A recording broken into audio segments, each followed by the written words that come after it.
My name is Wisdom, CEO Wizards. Today I'll be showing you guys how to make this simple face mask to protect yourself against this world-troubling epidemic called coronavirus.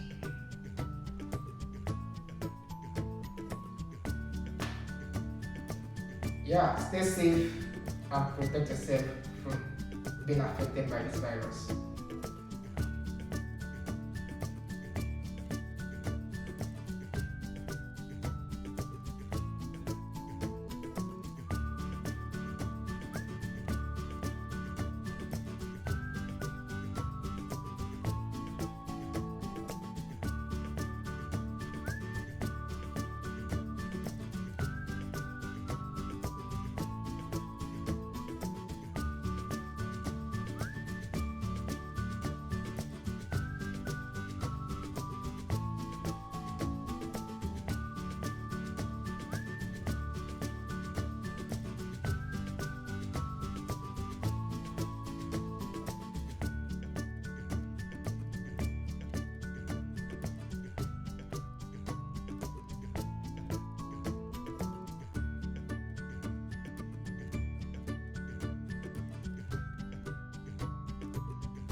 Okay, this is the aftermath of the face mask that Wizard made to prevent yourself from contracting coronavirus. If you can't buy one, you make one.